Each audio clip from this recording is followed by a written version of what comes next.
Hi friends, ಎಲ್ಲರೂ ಹೇಗಿದ್ದೀರಾ? ಎಲ್ಲರೂ ಚೆನ್ನಾಗಿದ್ದೀರಾ ಅಂತ ಅಂದ್ಕೊಂಡಿದ್ದೀನಿ. ಫ್ರೆಂಡ್ಸ್, ನಾನಿವತ್ತು ಉದ್ದಿನ ವಡೆನ ಮಾಡಿ ತೋರಿಸ್ತಾ ಇದ್ದೀನಿ. ಗರಿ ಗರಿಯಾಗಿ ತುಂಬಾ ಚೆನ್ನಾಗಿ ಬರುತ್ತೆ. ಒಂದ್ಸಲ ನೀವು ಈ ವಿಧಾನದಲ್ಲಿ ಟ್ರೈ ಮಾಡಿ ನೋಡಿ. ಗರಿ ಗರಿಯಾದ ಉದ್ದಿನ ವಡೆ ಹೇಗೆ ಮಾಡೋದು ಅಂತ ಇವತ್ತಿನ ವಿಡಿಯೋದಲ್ಲಿ ತೋರಿಸ್ಕೊಡ್ತಾ ಇದ್ದೀನಿ. ಹಾಗಿದ್ರೆ ಬನ್ನಿ ಹೇಗೆ ಮಾಡೋದು ಅಂತ ನೋಡ್ಕೊಂಬರೋಣ.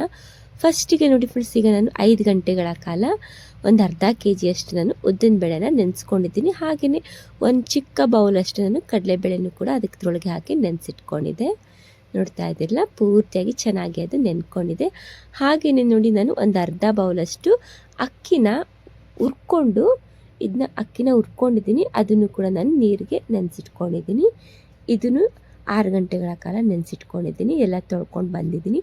ಈಗ ನಾನು ಒಂದು ಮಿಕ್ಸಿ ಜಾರ್ಗೆ ಸ್ವಲ್ಪನೇ ಉದ್ದಿನ ಬೇಳೆನ ಹಾಕ್ಕೊಂಡು ಈಗ ನಾನು ಮಿಕ್ಸರ್ ಮಾಡ್ಕೊಂಬರ್ಬೇಕಾಗುತ್ತೆ. ಇದಕ್ಕೆ ಜಾಸ್ತಿ ನೀರು ಹಾಕ್ಕೊಳ್ಳೋಂಗಿಲ್ಲ, ಸ್ವಲ್ಪ ಅಷ್ಟೇ ನೀರು ಹಾಕ್ಕೊಳ್ಬೇಕಾಗುತ್ತೆ. ನೋಡಿ, ಈ ರೀತಿಯಾಗಿ ಸ್ವಲ್ಪ ಅಷ್ಟೇ ನಾನು ಸೇರಿಸ್ಕೊಂಡು, ಸ್ವಲ್ಪ ಅಕ್ಕಿನೂ ಕೂಡ ನಾನು ಸೇರಿಸ್ಕೊಂಡು, ಈಗ ಸ್ವಲ್ಪ ಅಷ್ಟೇ ನಾನು ನೀರನ್ನ ಸೇರಿಸ್ಕೊಂಡು ಈಗ ನಾನು ಆದಷ್ಟು ನಾವು ಎಷ್ಟು ಸ್ಮೂತಾಗಿ ನಾವು ರುಬ್ಕೊಳ್ಬೇಕು ಗೊತ್ತಾ, ಇದು ತುಂಬ ಪೂರ್ತಿಯಾಗಿ ನುಣ್ಣಗಾಗಬೇಕು. ತರಿ ಅಂತ ನಮಗೆ ಆಗಬಾರ್ದು. ತುಂಬ ಸ್ಮೂತಾಗಿ ನಾವು ರುಬ್ಕೊಂಡು ಬರೋಣ. ಇದಕ್ಕೆ ನಾನೀಗ ಹಸಿಮೆಣ್ಸಿಕಾಯಿನ ಸೇರಿಸ್ಕೊಳ್ತೀನಿ. ನೋಡ್ಕೊಂಡು ನಾವು ಹಸಿಮೆಣ್ಸಿಕಾಯಿನ ಹಾಕ್ಕೊಳ್ಬೇಕಾಗುತ್ತೆ, ಖಾರಕ್ಕೆ ಎಷ್ಟು ಬೇಕೋ ಅಷ್ಟು.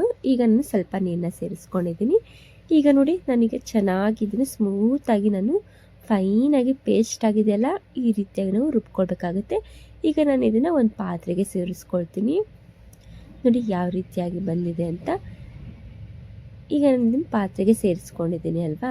ಇದೇ ರೀತಿಯಾಗಿ ಸ್ವಲ್ಪನೇ ನಾನು ಎಲ್ಲವನ್ನು ಹಾಕ್ಕೊಂಡು ಈಗ ನಾನು ಮಿಕ್ಸರ್ ಮಾಡ್ಕೊಂಡು ಬರ್ತೀನಿ. ನೋಡಿ, ಈ ರೀತಿಯಾಗಿ ನಾನು ಮಾಡ್ಕೊಂಡು ಬಂದಿದ್ದೀನಲ್ಲ. ಈಗ ಇದೇ ರೀತಿಯಾಗಿ ನೋಡಿ ಎಲ್ಲವನ್ನು ಹಾಕಿ ಇಟ್ಕೊಂಡಿದ್ದೀನಿ. ಈಗ ಚೆನ್ನಾಗಿ ಇದು ನಾವು ಮಿಕ್ಸ್ ಮಾಡ್ಕೊಳ್ಬೇಕು. ಇವಾಗ ಇದಕ್ಕೆ ಸಾಮಗ್ರಿ ನೋಡ್ಕೊಳ್ಳೋಣ. ನೋಡ್ತಾ ಇದ್ದಿಲ್ಲ, ತೆಂಗಿನ ಚೂರು ತೊಗೊಂಡಿದ್ದೀನಿ. ಹಾಗೆಯೇ ಹಸಿ ಶುಂಠಿ ಸ್ವಲ್ಪ ಚಿಕ್ಕದಾಗಿ ಕಟ್ ಮಾಡ್ಕೊಂಡಿದ್ದೀನಿ. ಒಂದು ಸ್ವಲ್ಪ ಕಾಳು ಮೆಣಸನ್ನು ಕುಟ್ಕೊಂಡಿದ್ದೀನಿ. ಸ್ವಲ್ಪ ಕರಿಬೇವಿನ ಸೊಪ್ಪನ್ನ ಕಟ್ ಮಾಡಿ ಇಟ್ಕೊಂಡಿದ್ದೀನಿ. ಇದಿಷ್ಟು ನಾನು ತೊಗೊಂಡಿದ್ದೀನಿ. ಹಾಗೆ ಕರಿಬೇವಿನ ಸೊಪ್ಪನ್ನ ಕಟ್ ಮಾಡಿ ಇಟ್ಕೊಂಡಿದ್ದೆ ಚಿಕ್ಕದಾಗಿ. ಇವೆಲ್ಲವನ್ನು ಸೇರಿಸ್ಕೊಂಡು ಲಾಸ್ಟಿಗೆ ನೋಡಿ ರುಚಿಗೆ ತಕ್ಕಷ್ಟು ಉಪ್ಪನ್ನು ಹಾಕ್ಕೊಂಡು ಚೆನ್ನಾಗಿ ನಾವೀಗ ಕಲಿಸ್ಕೊಳ್ಬೇಕಾಗುತ್ತೆ. ಅಂದರೆ ನಾವು ಎಷ್ಟು ಚೆನ್ನಾಗಿ ಕಲಿಸ್ಕೊಳ್ಬೇಕು ಅಂತಂದರೆ ಕೈಯಲ್ಲೇ ನಾವು ಚೆನ್ನಾಗಿ ಬೀಟ್ ಮಾಡೋಂಗೆ ಕಲಿಸ್ಕೊಳ್ಬೇಕಾಗುತ್ತೆ. ಕಲಿಸ್ಕೊಳ್ಬೇಕಾದ್ರೆ ಕೈ ನೋವಿಸುತ್ತೆ, ಆದರೆ ಚೆನ್ನಾಗಿ ತಿನ್ನಬೇಕಾದ್ರೆ ಚೆನ್ನಾಗಿ ರುಚಿಯಾಗಿ ಬರುತ್ತೆ. ಅದಕ್ಕೋಸ್ಕರ ಚೆನ್ನಾಗಿ ನಾವು ಇದನ್ನ ಬೀಟ್ ಮಾಡ್ಕೊಳ್ಳೋಣ. ನೋಡಿ, ಈ ರೀತಿಯಾಗಿ ನಾವು ಚೆನ್ನಾಗಿ ಕಲಿಸ್ಕೊಳ್ಬೇಕು. ಪೂರ್ತಿಯಾಗಿ ಕೈ ಬಿಡಬಾರ್ದು, ಅಲ್ಲಿ ತನಕ ಹಾಗೆ ಕಲಿಸ್ಕೊಳ್ಬೇಕಾಗುತ್ತೆ. ಈಗಂತೂ ಕಲಿಸ್ಕೊಂಡಿದಂತೂ ರೆಡಿಯಾಗಿದೆ.